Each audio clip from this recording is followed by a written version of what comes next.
Hello, MCU fans! Well, the Doomsday trailer has finally arrived, and there is so much to talk about. So let's dive right in, see what we can find out.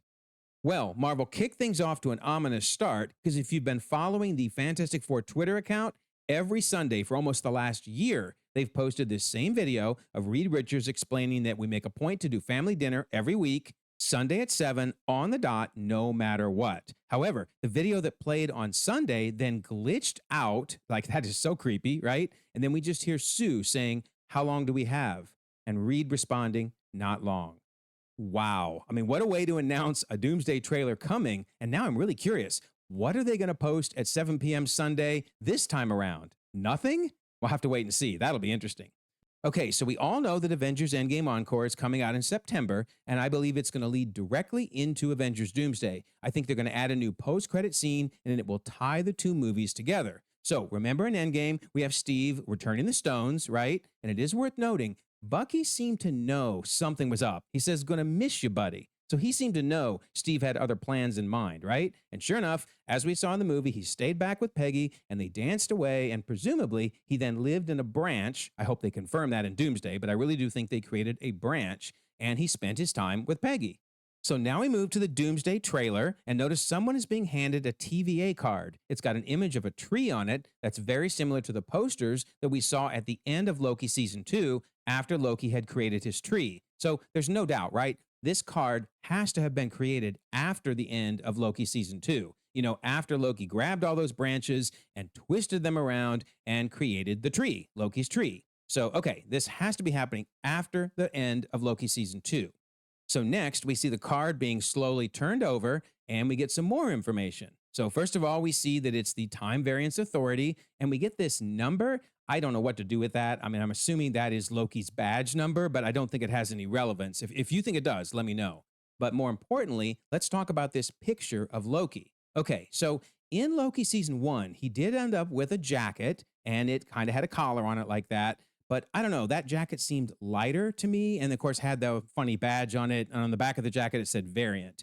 Also, his hair looked longer and kind of stringier in Season 1, and that's not how he looks here in this image. Instead, I think this picture on the ID card was taken during Loki Season 2. I mean, he's got a jacket that looks a lot more similar to the one in the picture, his hair looks more similar, etc. So for whatever reason, the ID card has what he looked like prior to, creating the tree. But again, we have to be after the end of Loki Season 2.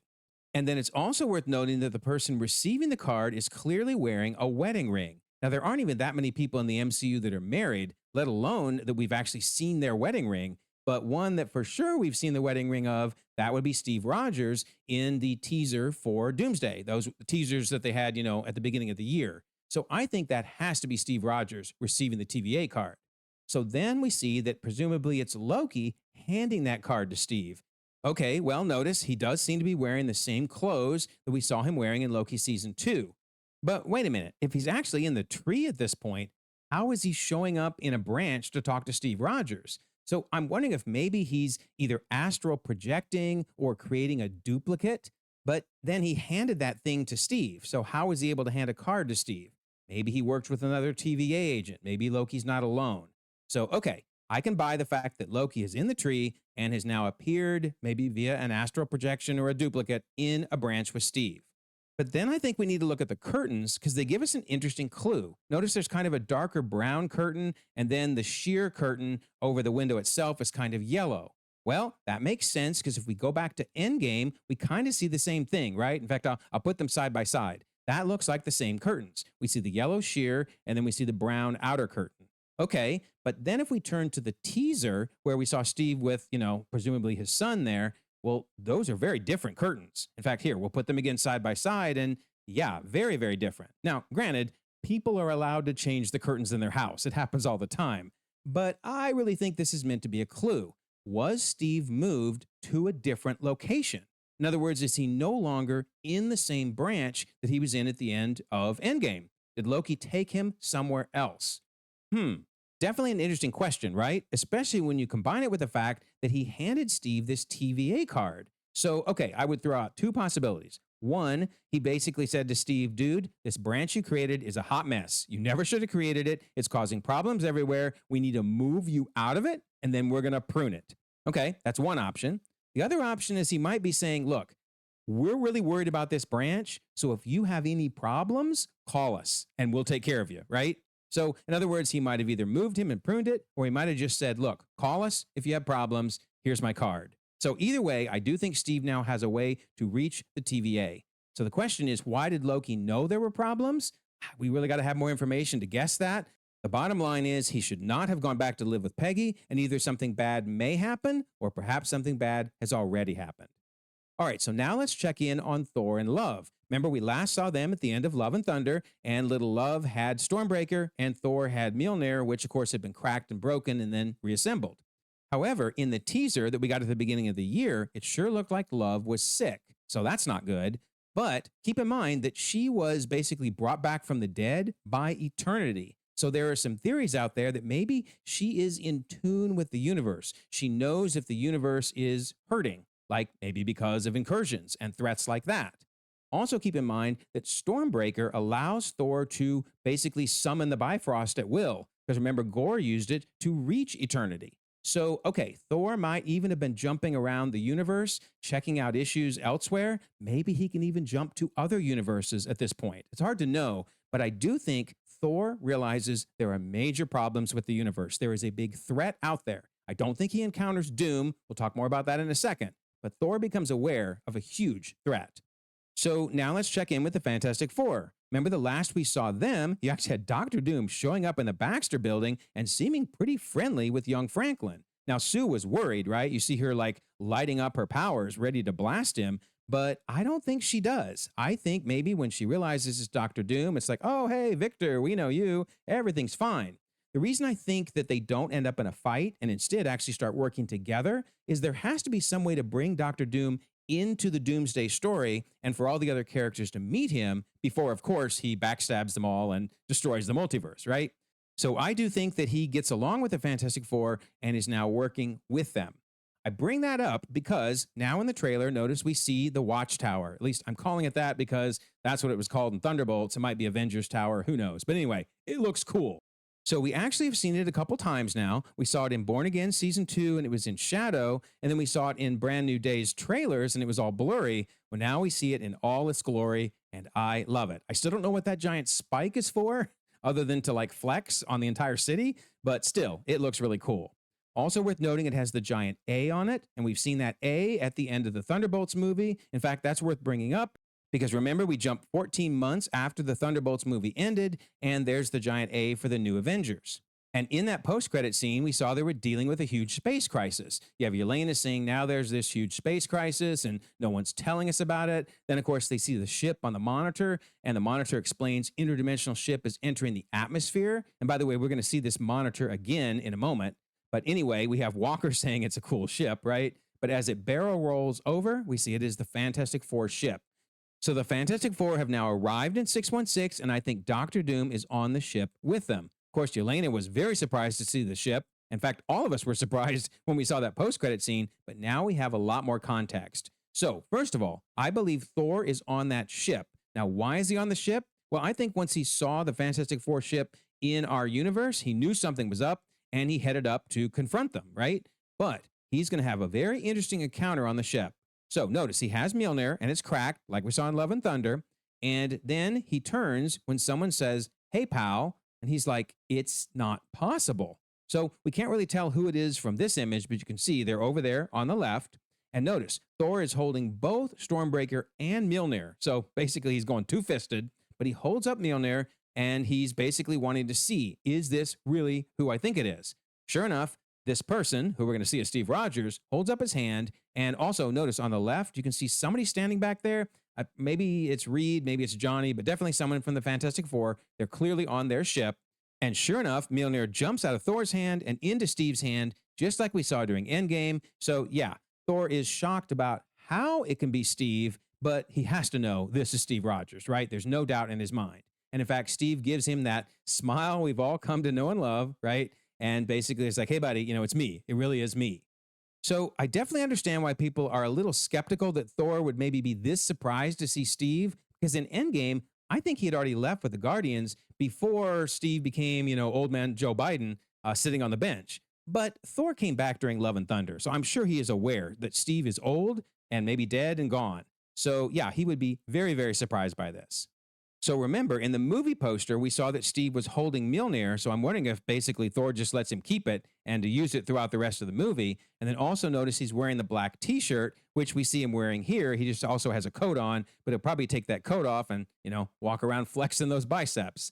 And that would make sense because we saw him putting away his outfit during the teaser. And so, yeah, he's just walking around in regular old clothes. But the $1 million question is, why is Steve Rogers even on the Fantastic Four ship to begin with? So going back to the whole Loki situation, again, one of two things I believe happened. Either Loki said, hey, I got to move you somewhere else. Maybe he moved him to the Fantastic Four's universe. Personally, I think that would create an incursion and would be a very bad idea. But that's one possibility. And then the other possibility I mentioned is that Loki just basically said, hey, I think this is a dangerous branch. I think you should leave. But whatever, call me if you run into any problems. And maybe it's the Fantastic Four that realize, dude, you're causing problems. You created an incursion, maybe even with 828. So one way or another, the Fantastic Four end up with Steve Rogers. Let me know which of those options you think makes the most sense. So now we see the Fantastic Four and Thor, I believe, arriving at the Watchtower. I think Steve is back there and we just don't see him. And actually, I still think Dr. Doom is on the ship, but we'll have to wait and see. Also notice that Thor has Stormbreaker. I'm guessing that Steve now has Mjolnir. And I think the look of shock on these three faces tells us for certain that they're staring at Steve Rogers, right? I mean, Sam is like, dude, I thought you were old man Joe Biden. And Bucky's like, dude, I thought you were staying back with Peggy. And Ant-Man's like, dude, I don't know what's going on. Someone explain this to me. And another reason I think that's Steve is, remember, we saw that Steve had long, kind of straggly hair there and the black jacket. Well, if you look over on the left, that looks like the same hair and the same black jacket. And then again, I do think Dr. Doom's on the ship because I think he's working with the Fantastic Four. So yeah, I think he's there as well. So then we get this nice group shot. Hail, hail, the gang's all here, right? And so we'll take this from the far right over to the left. We have Thor, Sam, Ant-Man, the Fantastic Four, Ghost, Bucky, Yelena, and of course there's Alexei wearing his tacky Avengers with a Z outfit. We do know from the poster that he's eventually going to put on his regular Red Guardian outfit, but for now, he's got that tacky outfit. Then we see John Walker, and finally on the far left, I think that's Bob. And if we zoom in a bit, you can see he's wearing a bathrobe, socks, and slippers. But that does make sense because on the poster, we saw him wearing what sure looked like a bathrobe. My goodness, dude, please tell me that you're going to suit up and not walk around in a bathrobe the whole movie. So yeah, it's great to see so many characters together. So we know why the new Avengers are there. It's their tower. And we just saw the Fantastic Four bringing Thor in. But why is Ant-Man there? Why is Falcon there? And I assume that Shang-Chi is there too. We just don't see him.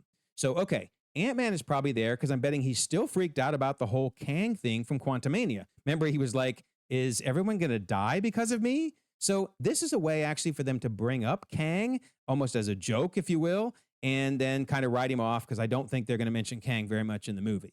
And then we also do get confirmation that Cassie's going to show up in the movie. So this might be before Ant-Man goes to the Watchtower or maybe sometime later in the movie, but it does look like they're in a house. And of course, Catherine Newton announced that she was going to be in the movie with her own little chair. So that was awesome. And maybe, just maybe, do I finally get my Young Avengers / champions? I've been hoping for them for quite some time. Please, Marvel, please, please. Well, anyway, next is Sam. So he's probably still thinking about what the leader said at the end of Brave New World. Remember, the leader said, we'll see what happens when you have to protect this place from the others. So Sam's probably like, what the heck was Broccoli Head talking about? But when that ship appeared in the sky, now Sam's like, wait a minute, maybe he was actually right. And then, of course, we have Shang-Chi, who hooked up with Wong and Captain Marvel and Hulk, and he still wants to know what on earth that mysterious signal was that his rings were giving off. So I could see him showing up at the Watchtower as well. So, okay, now let's talk about the display screen. That's the same screen where we saw the Fantastic Four ship just a minute ago, but if we zoom in, there's a lot to talk about here. So first of all, we see 3 Earths, and I'm presuming those are the Earths from 616, 828, the Fantastic Four universe, and 10005, the X-Men universe. And basically, Reed Richards, I hope, is going to explain how we're getting the incursions. I'm still of the belief that Loki's tree is just 616, and there are other trees across the multiverse, and that includes, 828 and 10005, but hopefully they'll confirm it in the movie. Also, we see another image of the 3 different Earths, and now they're color-coded. Looks like maybe blue, yellow, and orange. Not really sure what those colors mean, And then this image is also interesting. Notice it seems like it's the Earth's core, so the center of the Earth, that's drawing everything together. And then finally, hey, you got to have a doomsday clock. I mean, it is doomsday, right? So, what I really like about this imagery is it's very reminiscent of what we saw in the Secret Wars comics. Because in the Jonathan Hickman run, this is also how he showed incursions, with the circles and the different Earths and how they were going to collide. So, that is really cool. So then I think the next thing that happens is Thor gives his passionate speech, right? That we heard throughout the whole trailer. He says, I fought with many warriors in my time. They were far stronger than all of us put together, and they died. Then he says, they died facing enemies and threats that scared me far less than this one. Okay, so he says this one. Is the one referring to an enemy or a threat? My guess at this point is he's not talking about Doctor Doom, because I think Doctor Doom is with them, and it would make no sense for him to be like, and the threat is right there. It's that dude. So I think the threat is the threat of incursions. That again, because of Love being maybe sick, because of her being in tune with eternity, that's how he knows about the incursions. So anyway, he then says, everything that they sacrificed will be for nothing if we do not stand together. Put aside your petty squabbles and presume nothing except this. If you return, you will return as brothers and sisters. So the petty squabbles, definitely referring to the new Avengers versus the Avengers and that whole fight over the copyright suit and everything. But we're also going to see some other petty squabbles with Wakanda and with the X-Men. So they have to put all that aside so that they can return as brothers and sisters. And then he concludes by saying, but mark my words, we're going to need a miracle. So I do think the miracle was alluded to in his teaser, right? Because he was praying to Odin, the All-Father, said, please, Father, heed my words. He was praying for help from the All-Father. And we've seen that happen before. In Infinity War, Heimdall prayed to the All-Fathers, saying, let the dark magic flow through me one last time. And of course, he used that magic to basically send Hulk from the ship down to Earth so that he could warn everyone that Thanos is coming. So I do think we're going to see, once again, the All-Fathers responding. I don't think we're going to see Odin show up, but we're going to see the result of Thor's prayer when a bunch of warriors from maybe Valhalla show up to help in a battle. So now back to this big group, it's time for them to split up into teams. And basically team number 1 is Sue Storm, Ben Grimm, Bucky, Falcon, Ghost, and US Agent. And their mission will be to visit with representatives from Wakanda and Talokan, which includes Shuri, M'Baku, and Namor. And then Team 2 is composed of Reed Richards, Shang-Chi, Yelena, Sam's Captain America, and Herbie. And they're going to visit the X-Men universe, which will include Gambit, Mystique, Cyclops, Professor X, and Magneto.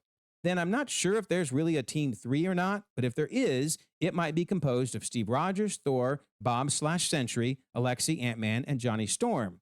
And perhaps their mission is to go to the TVA. Because remember, Loki gave Steve that communication device. I'm sure Thor wants to know what's going on with Loki, like how on earth is he alive? And yeah, maybe they get more information from the TVA. Or maybe they find out some bad information and the TVA has been already attacked by Doctor Doom. We'll have to wait and see.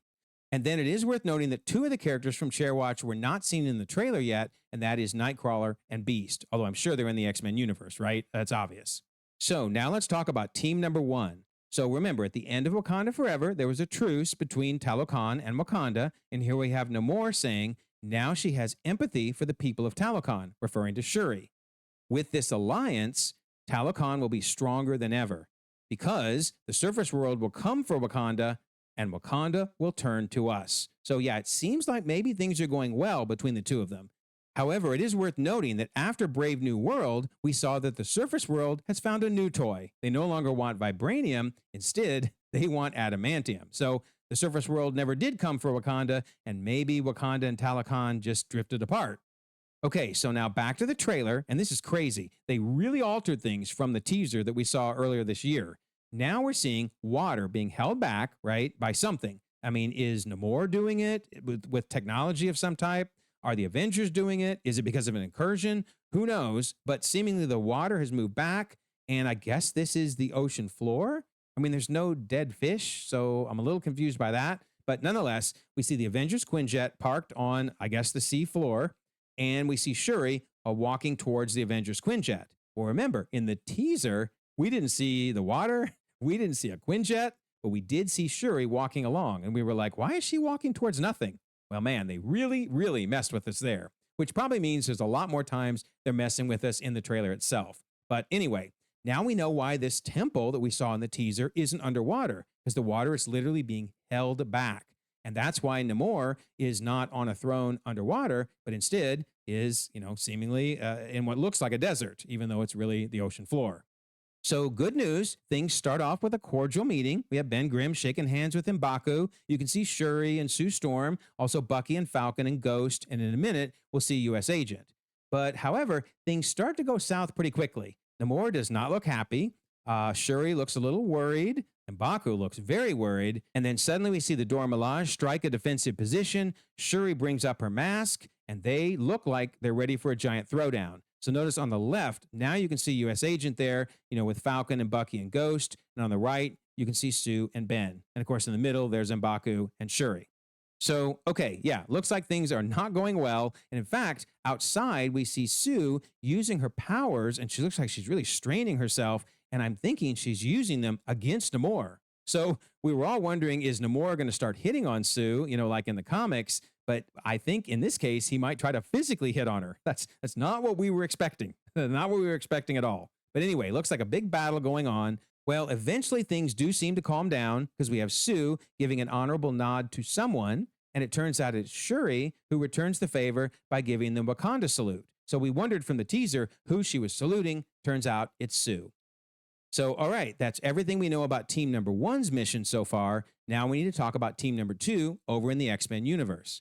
So first we noticed that the mansion has seen better days, right? I mean, the medallion is just laying on the ground there.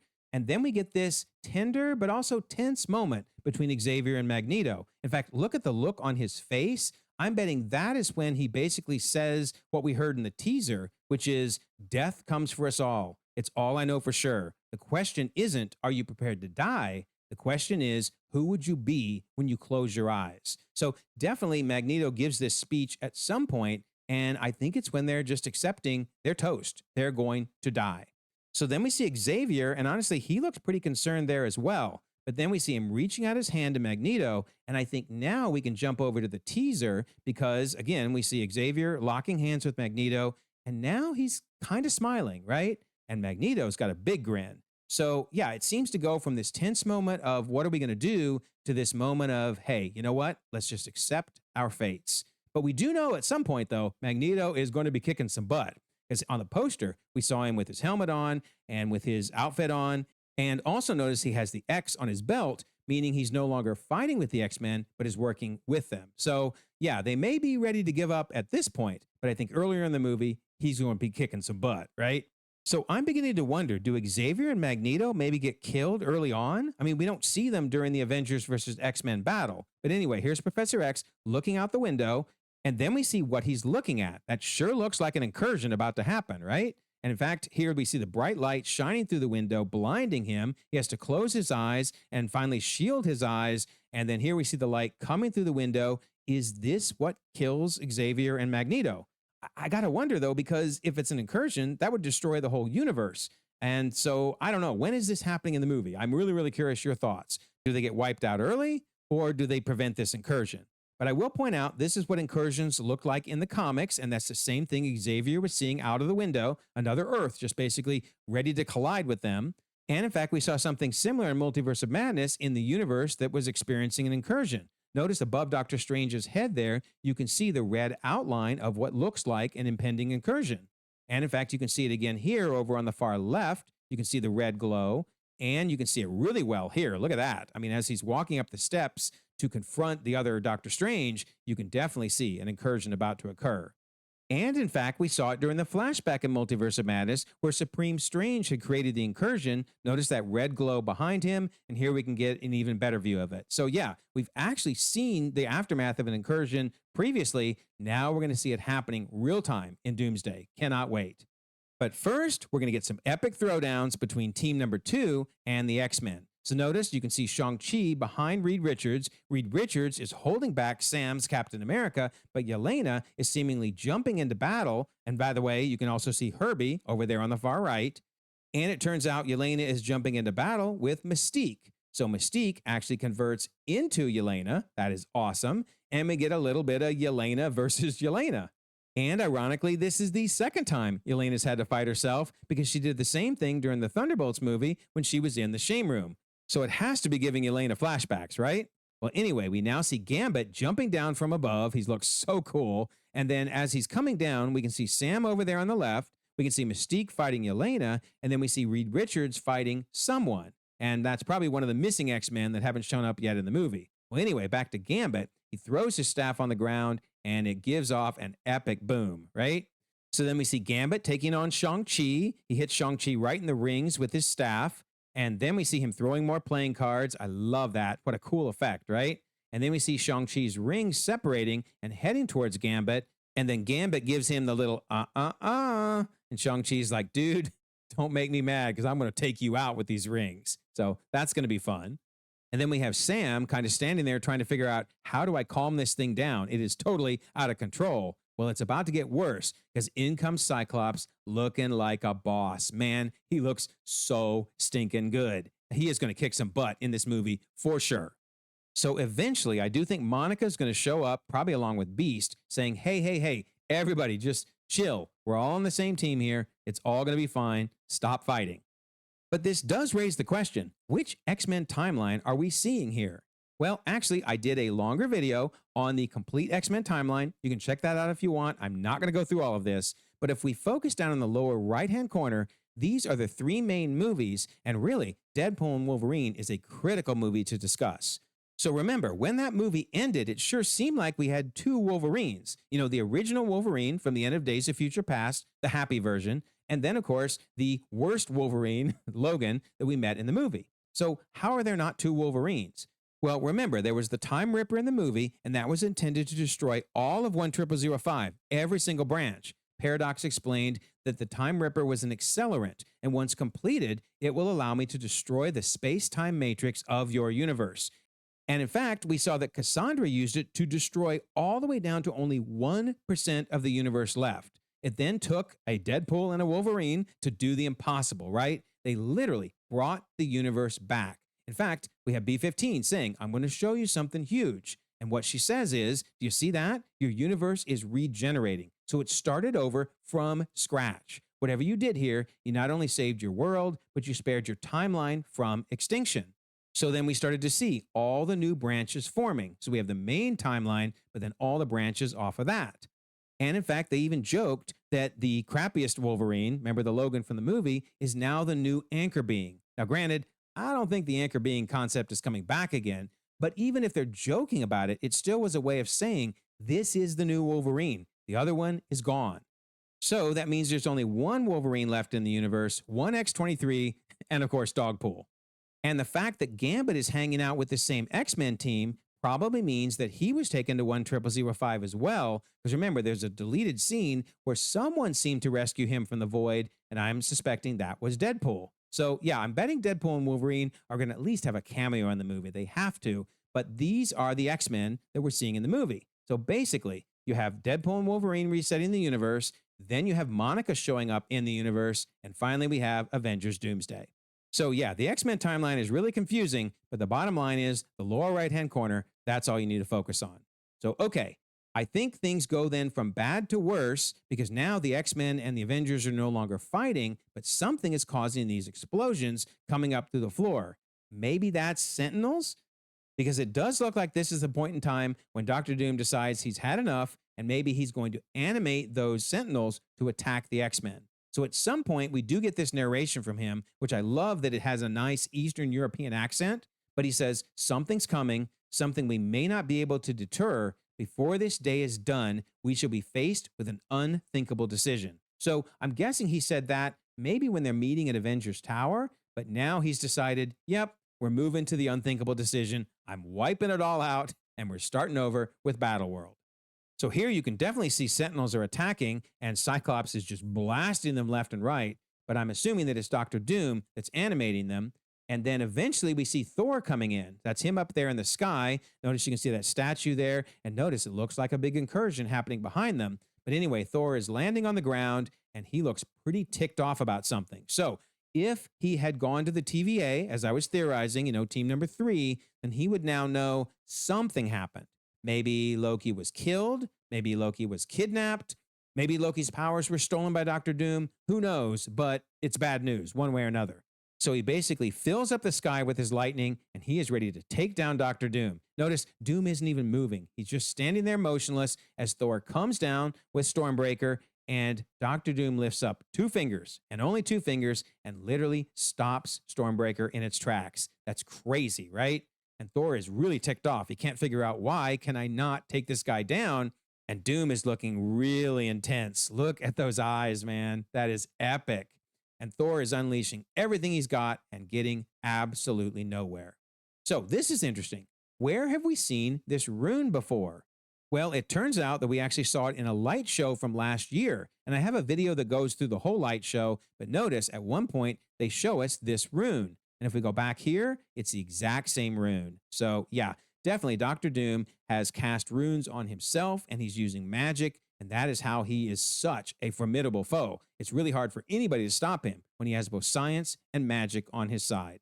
And then I think this scene is maybe part of the final incursion because we see Johnny holding someone. I'm assuming that's Sue. I mean, it could be Franklin, but more likely that's Sue. And yeah, he just closes his eyes as the inevitable sweeps over them. And I suspect that is the end of the multiverse as we head into Battle World for Secret Wars. So yeah, probably near the end of the movie, and it is going to be brutal watching it go down. So one of the cool things about this trailer is it basically incorporated elements of all 4 of the teasers. So it ties everything together so nicely. And if that wasn't enough, we even got this beautiful poster. So I want to cover it really quickly. Let's talk about the top 1/3. We can see a mother and a son, but the question is that Doom's mother and that's him as a child? Or is that Doom's wife and his son?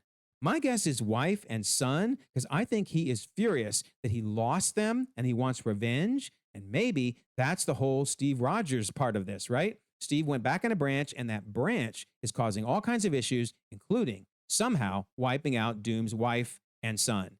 Also notice that there's angels surrounding them. So in Doom's mind, they're up in heaven and were taken away too soon. Also notice the castle. You can see the castle there in kind of the middle left. So that's cool.